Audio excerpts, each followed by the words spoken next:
Hello my dear students, I am CA Megha Tripathi and welcome to Commerce Ace.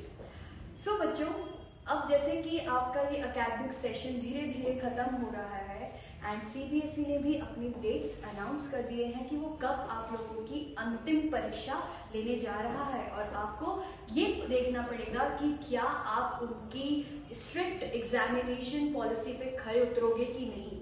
So I can feel that कि students में बहुत ज़्यादा tensions हैं. They are worried because अभी due to corona ये सारा साल हमने कैसे पढ़ाई करी है मैम हम जानते थे. एंड बिजनेस स्टडीज़ तो एक ऐसा सब्जेक्ट है जो वैसे भी मन नहीं करता है पढ़ने का, तो आप सोचो हम ऑनलाइन उसको कैसे पढ़ते. इसीलिए दिक्कत ये आ रही है मैम कि अब जब हमें एग्जाम के लिए प्रिपेयर करना है, वी आर क्लूलेस कि how we should proceed, what we have to do and हम कैसे अपना सारा syllabus in less time with a great efficiency complete कर पाएंगे. So my dear students, I would request you बिल्कुल टेंशन नहीं लेने का because CA मेगा मैम आ चुकी हैं आपकी हेल्प करने के लिए with the platform Commerce Ace, because मैं आपके लिए लेके आई हूँ 15 दिन में पूरा बिजनेस स्टडीज जो कि आपको दिलाएगा 90+ अगर आप मेरे स्ट्रैटेजी के हिसाब से चलें. सो स्टूडेंट्स, मैंने ये सोच के रखा हुआ है कि मैं 15 दिन में आपको क्या करने वाली हूँ, एक समराइज वे में हर एक चैप्टर रिवाइज करके देने वाली हूँ. I would be pointing out the topics which would be necessary for you. I would be pointing out the points.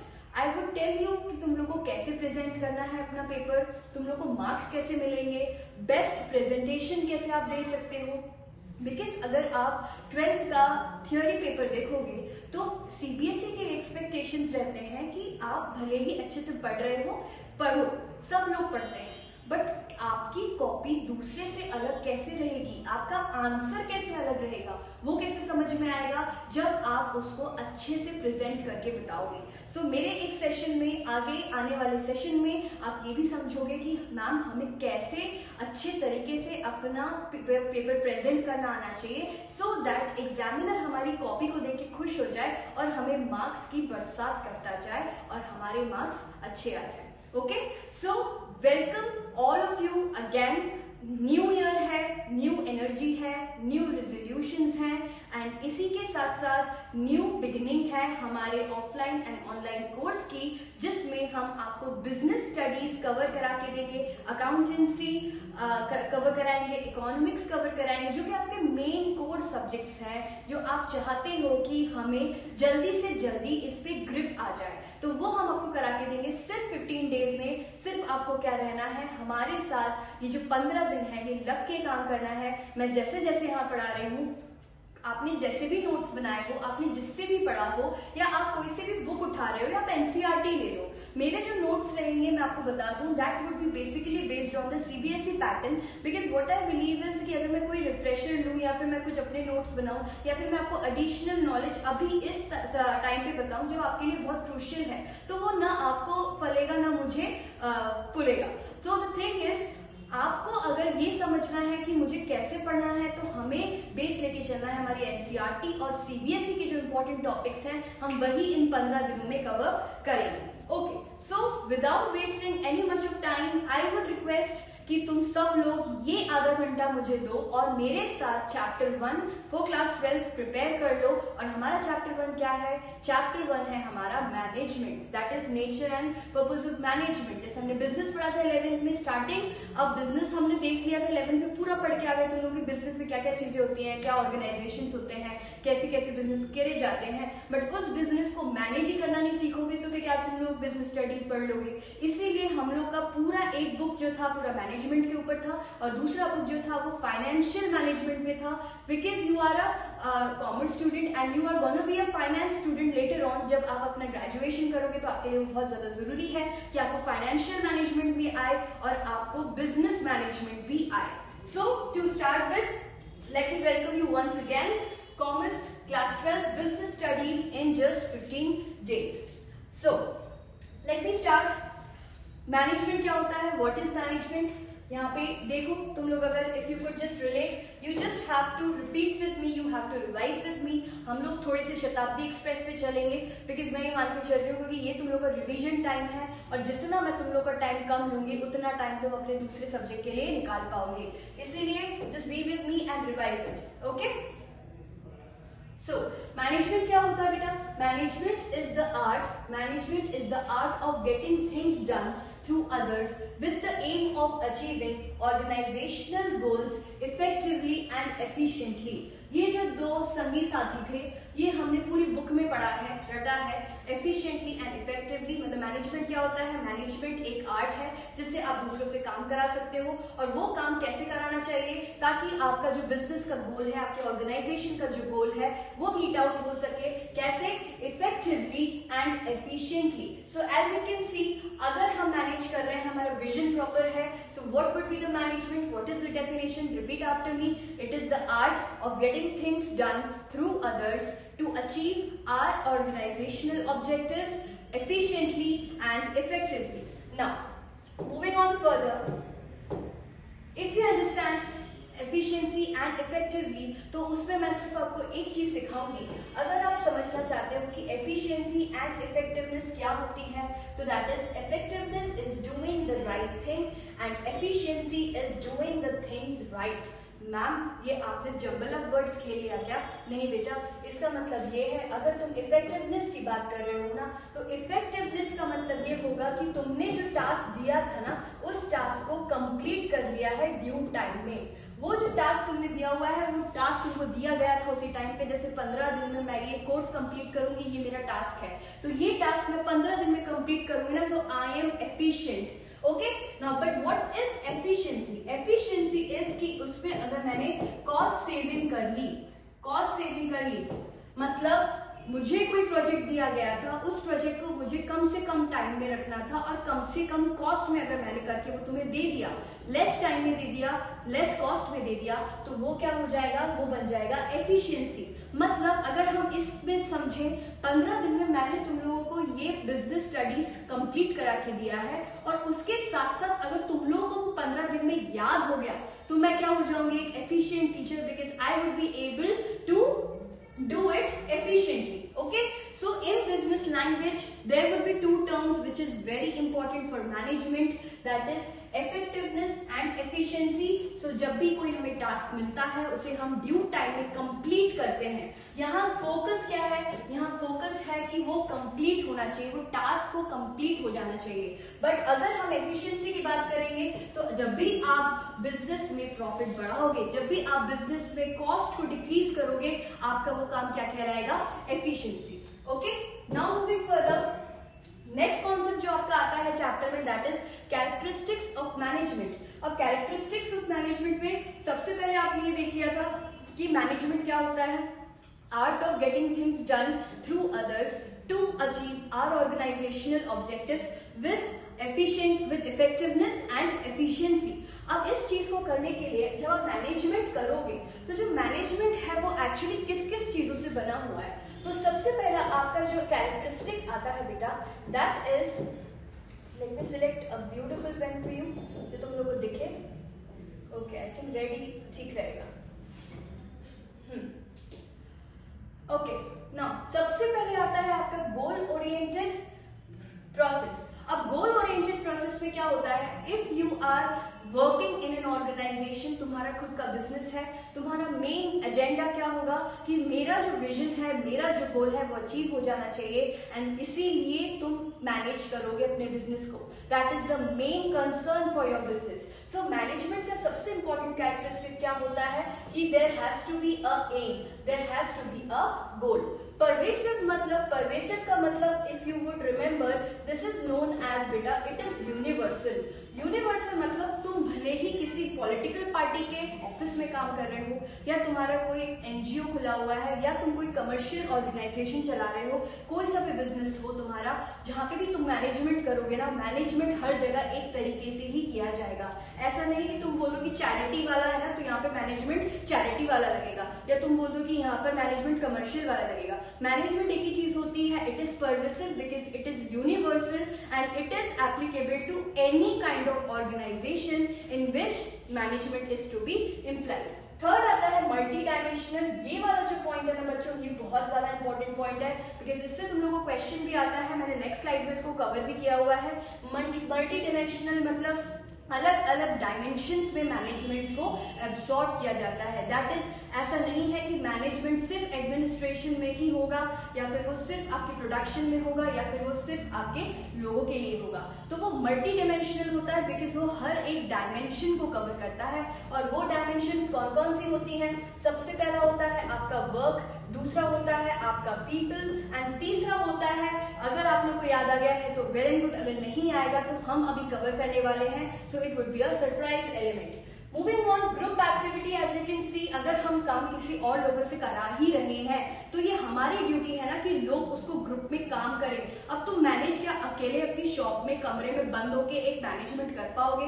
नहीं। तो कोई मैनेजर के लिए अगर उसको मैनेज करना है चीजें, तो उसको मैनेज करने का मतलब क्या हो जाता है कि उसको ग्रुप एक्टिविटी में अपना काम करवाना है। तो जब ग्रुप एक्टिविटी में काम करवाना है, सो मैनेजमेंट की कैरेक्टरिस्टिक ही इंपॉर्टेंट, एसेंस ही क्या होता है कि उसको ग्रुप में करवाना आना चाहिए। तो उस मैनेजर को जरूरी है कि वो ग्रुप एक्टिविटी में अपना काम कैसे करवा सकता है। Then comes continuous. कंटिन्यूस कैसे? अगर आपने बोल दिया कि हाँ बस मेरा आज का मैनेजमेंट खत्म हो गया, आगे अब मैं कुछ नहीं करूंगी, तो ऐसा नहीं हो सकता। मैनेजमेंट क्या होता है, हमेशा it would be a continuous process. आप कभी पॉलिसी बनाओगे, उस पॉलिसी को इंप्लीमेंट कराओगे, फिर उस पॉलिसी को एनालाइज करोगे, फिर उसमें कुछ दिक्कत आ गई तो आप उसके लिए नई पॉलिसी बनाओगे। ये सारी चीजें मैनेजमेंट के होते हुए जाएंगी, और इसीलिए मैनेजमेंट बन जाता है continuous process, because it never ends. It is in every department. Her manager साथ में कंटिन्यूसली मैनेजमेंट करता रहता है और अपने गोल्स को अचीव करने की कोशिश करता है। Moving on, dynamic. ये डायनामिक पिछले साल के लिए सबसे बेस्ट कैरेक्टरिस्टिक्स है मैनेजमेंट का, बिकॉज डायनामिक मैनेजमेंट अगर डायनामिक ना हो तो अगर जैसे भी चेंजिंग एनवायरनमेंट हमें हिट करेगा, बिजनेस को हिट करेगा, तो बिजनेस वहीं के वहीं ढह जाएगा। तो मैनेजमेंट ये प्रोवाइड करवाता है कि अगर आप कर रहे हो और कोई परिस्थिति ऐसी आ गई, कोई कंडीशन ऐसी आ गई कि तुम लोगों को अपने आप को चेंज करना पड़ रहा है, तुम्हें इवॉल्व होना पड़ रहा है, न्यू टेक्नोलॉजी आ गई है। जैसे पहले ऑफलाइन में बैच तुम लोग पढ़ते थे आके, अब तुम लोग ऑनलाइन में से पढ़ रहे हो इंटरेक्टिव वे में। वी थॉट कि हम लोग तुमसे कैसे ऐसे बात करें सो दैट तुम लोग को ऐसा भी लगे कि हाँ सारी चीजें कवर हो रही हैं, और तुम्हें ऐसा भी लगे यार मैम ना बहुत इंटरेक्टिव वे में बात कर रही है, जैसे हो सकता है हम उनके सामने बैठ के पढ़ रहे हो। तो इसीलिए हमने इंट्रोड्यूस कराया this new technology. So this is what is management is a dynamic, मतलब चेंजिंग एनवायरनमेंट नीड्स के हिसाब से, चेंजिंग यूजर नीड्स के हिसाब से आप अपने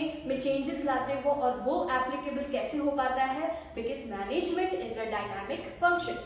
नाउ आप देख सकते हो अरे वो मैनेजमेंट जा रहा है, अरे वो पीछे बैठा है उसके मैनेजमेंट, ऐसे बोल सकते हो क्या? नहीं। It can be only felt because it's a art, it's not a thing which can be seen. So management cannot be seen, it can only be felt, it can only be done, it can only be experienced. तो characteristics अगर तुम लोग मेरे साथ एक बार revise करोगे तो सबसे पहला क्या आएगा? There has to be a aim, it should be goal oriented process. दूसरा, it should be pervasive, that is it is universal to every kind of organisation. Third आएगा multi dimensional, it works on every dimension of the organisation, whether it could be people, whether it could be work.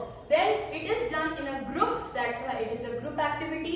Continuous process, it never ends. After planning there comes another planning, so thereby management would be always continuous.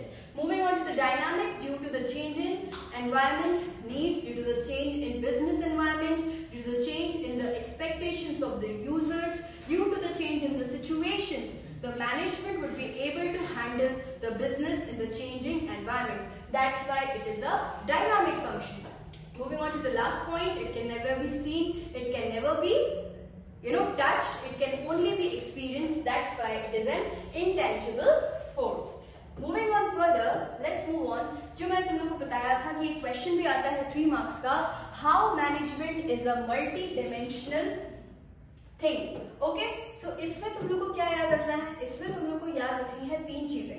सबसे important चीज आती है management of work, then आएगा management of people and आता है management of operations. I think first slide में मैंने जब तुम लोग को पूछा था, तुम लोगों से बहुत सारे लोगों को ये चीज आ गई होगी। तो ये 3 चीज तुम्हें हमेशा ध्यान में रखना है, because you have to keep in mind कि management is multi dimensional. Why? Because it is working in 3 different areas. पहला एरिया रहता है उसका वर्क। उस वर्क में क्या होता है, आपको गोल्स अचीव करने होते हैं, जो कि एक्चुअली मैनेजमेंट की डेफिनेशन है कि to meet the organisational goals efficiently and effectively.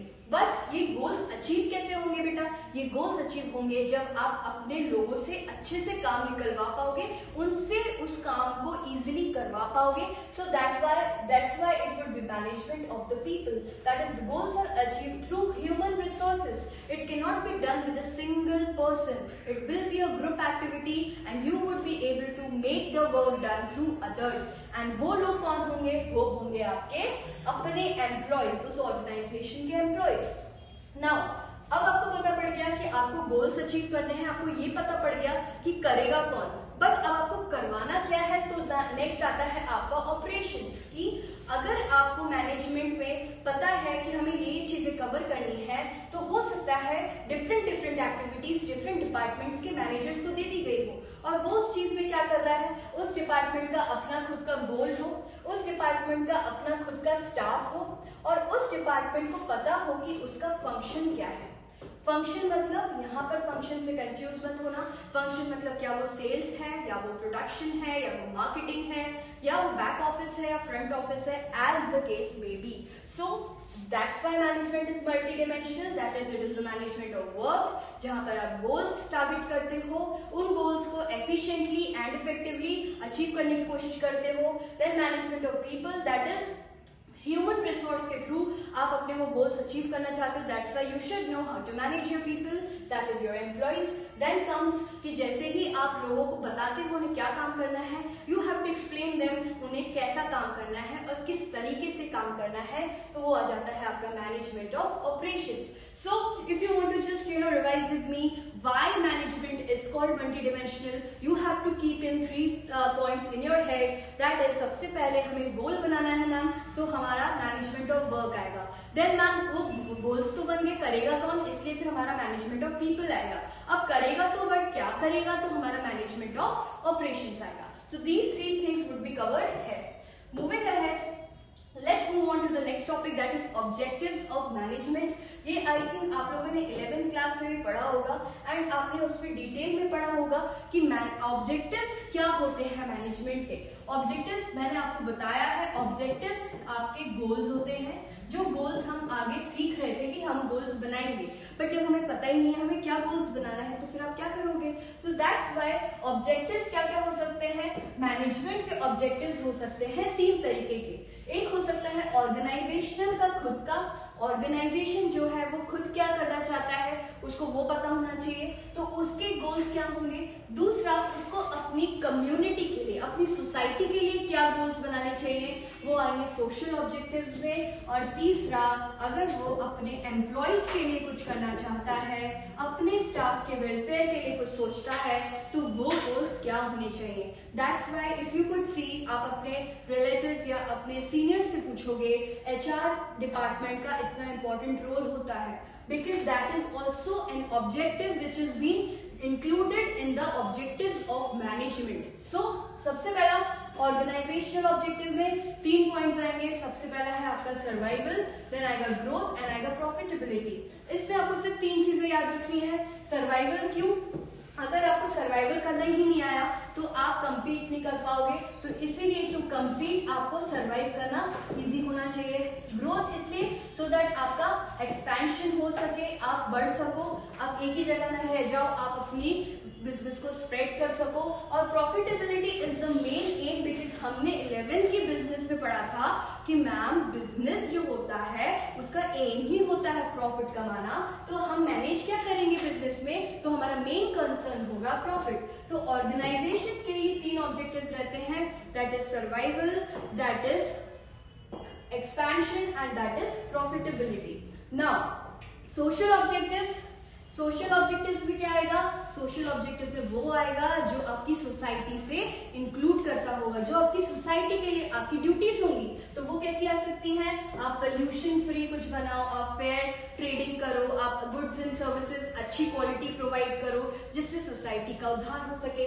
Then आते हैं आपके एम्प्लॉयज के ऑब्जेक्टिव्स। एम्प्लॉयज के ऑब्जेक्टिव्स हो सकते हैं बेटर वर्किंग कंडीशंस, आप उनको एनवायरनमेंट अच्छा दे रहे हो, उनको रिटायरमेंट बेनिफिट्स अच्छे दे रहे हो, सैलरी, वेजेस, जो पर्सनल ऑब्जेक्टिव्स होते हैं, सो दैट आपके एम्प्लॉयज मोटिवेट रह सके और आपके लिए अच्छे से काम कर सके। Okay, then moving on further, let's move on to the importance of management. अब importance of management क्या होता है बेटा?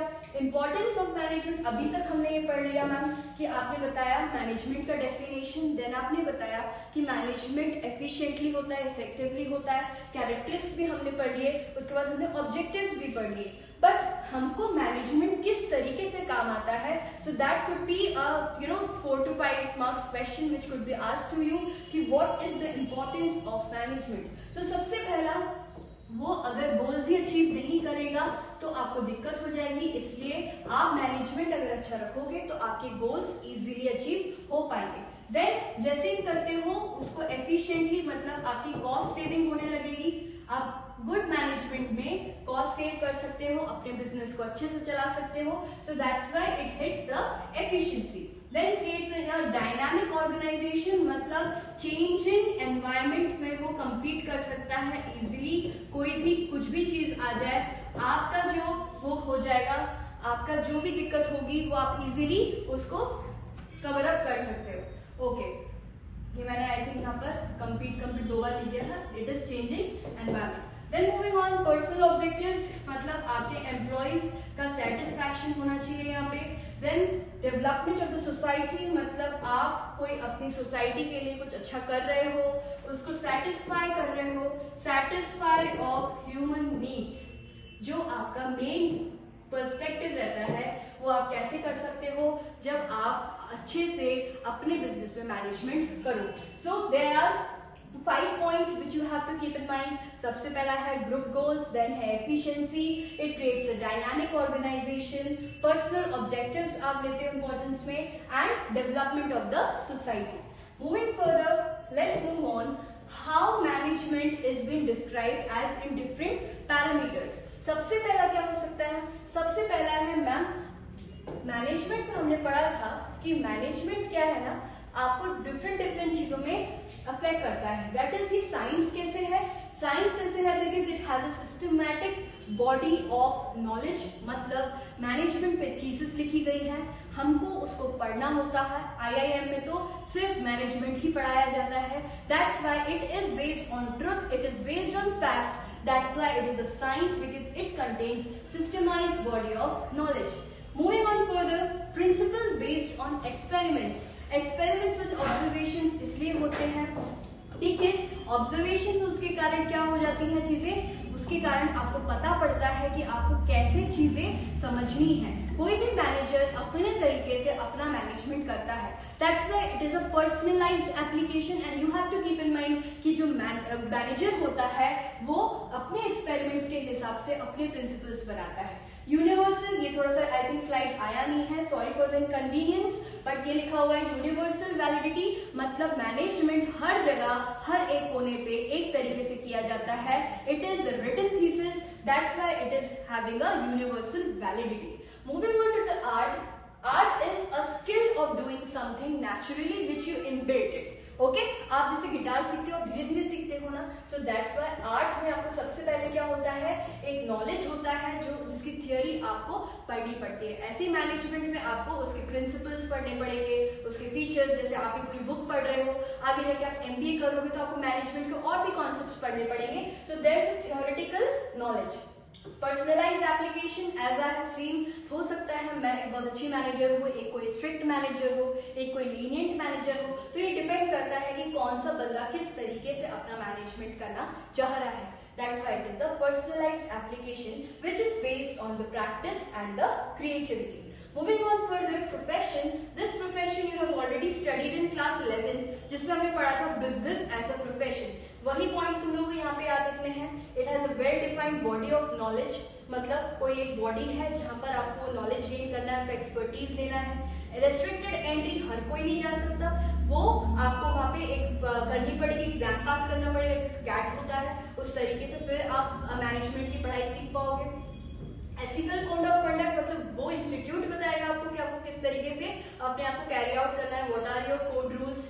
Then coming on to professional association, मतलब आप जब किसी से कनेक्ट होते हो तो आप कैसे कनेक्ट होगे, वो मैनेजमेंट के थ्रू किस तरीके से हमको अपनी सर्विसेज दोगे, अपने सर्विसेज को कैसे ग्रीट करोगे, कैसे आप अपने क्लाइंट्स को सर्विस दोगे, वो सारी चीजें मैनेजमेंट में कवर होती हैं and that is why it is also called as a profession. But my dear students, अभी तक ये फुल फ्लेज्ड प्रोफेशन की तरह नहीं आया है, बिकॉज कुछ फीचर्स ऐसे हैं जो इतने फ्लेक्सिबल नहीं हैं कि प्रोफेशन और मैनेजमेंट को हम मर्ज कर दें। मगर आगे आने वाले टाइम पे जैसे कि मॉडर्न मैनेजमेंट की डेफिनेशंस आएंगी, वी होप कि हो सकता है आगे जाके आप देखो management would be accepted as a profession as well. Moving on further, let's move on to the levels of the management.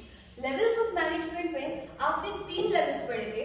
सबसे पहला लेवल आता है आपका upper management. Upper management is also called as the top, and then comes middle, and then comes lower.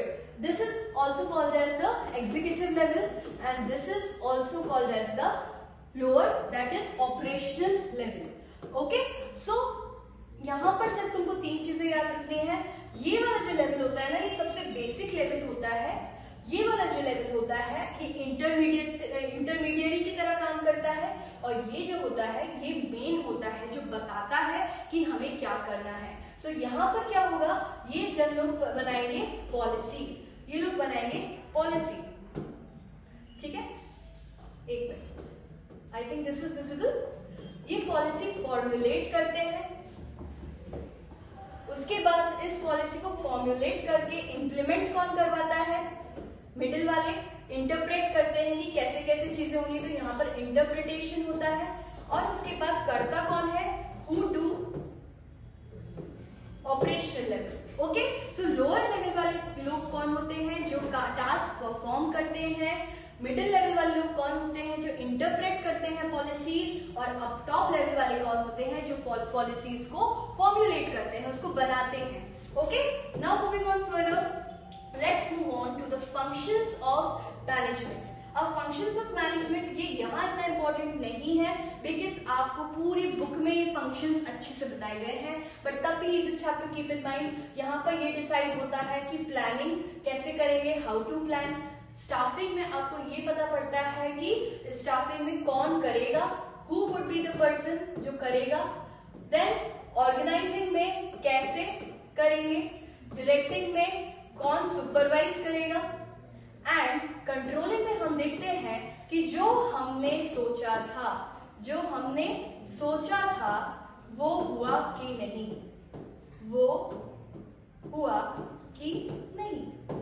Okay guys, सो ये जो topic है ये इतना इंपॉर्टेंट इस चैप्टर के लिए नहीं है, because it is been discussed detailed in the next chapters. But if you have to keep in mind what are the functions, as you can see, what are the functions? Functions are planning, staffing, organizing, directing and controlling. Okay, moving on further, this is the topic which I want to make you sure कि आप लोग ये चीज अच्छे से समझो, because chapter 1 में this is the question which is the favorite question of CBSE board.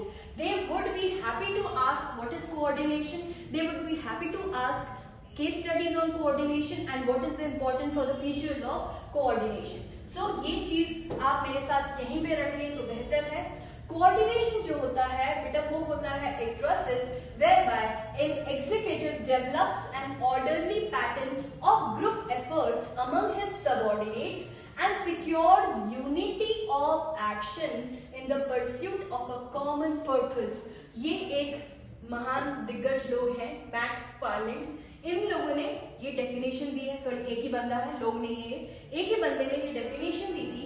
अब इसका मतलब क्या है, तुम जैसे भी मैनेजमेंट करोगे, ये मैनेजमेंट में हो सकता है तुमको बहुत सारी चीजें एक साथ देखनी है। तो जो कोऑर्डिनेशन होता है ना, that is this dotted circle which I am telling, ये सबको बांध के रखता है एंड उसको क्या बोलते हैं उस मैनेजमेंट के गोल को अचीव करने के लिए हमें हेल्प करता है। जैसे कि तुमको एक व्हील की तरह दिख रहा होगा, जैसे व्हील में एक्सल की बहुत ज्यादा जरूरत होती है, बिकॉज अगर ये एक्सल हट जाए ना तो व्हील डिसबैलेंस हो जाता है, कार डिसबैलेंस हो सकती है, आप गिर सकते हो। उसी तरीके से coordination is important for the management, because coordination क्या करता है, it describes, it develops a orderly pattern of the group efforts to achieve unity of action, team effort, team spirit I, coordination I. So unity of action in the pursuit of a common purpose, that is aim या फिर goals. ठीक है? So coordination is a process whereby an executive develops an orderly pattern of group efforts to reach unity of action for the purpose of attaining organizational goals. Okay, now moving on further to our last topic, that is importance of coordination. This is also a very important topic and I would request कि तुम लोग याद ही कर लो मेरे साथ तो better है।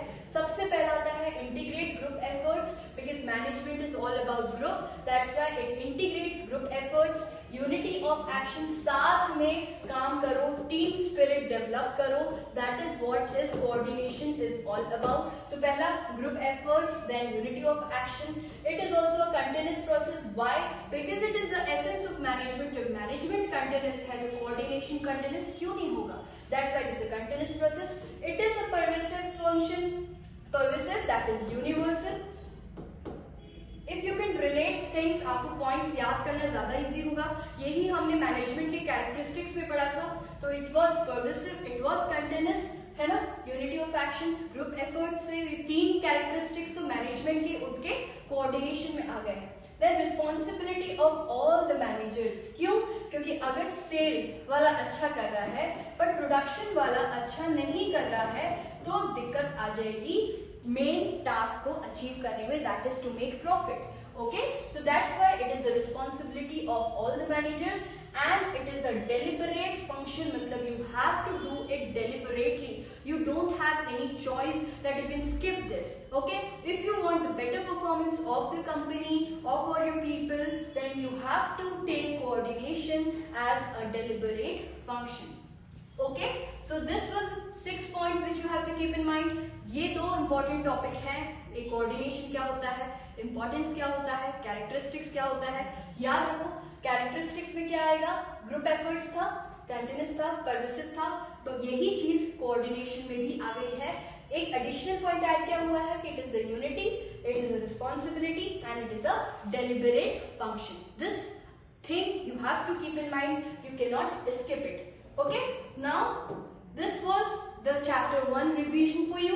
So if ऐसे ही तुम लोगों को पढ़ना है मेरे साथ, आगे ट्यून्ड अप रहो, ठीक है। मैं इन 15 दिनों में आपका 15 दिनों में बिजनेस स्टडीज का कोर्स कंप्लीट कराने की कोशिश करूंगी। मैं आशा करती हूँ कि आपके लिए ये बहुत बेनिफिशियल होगा। Thank you, bye.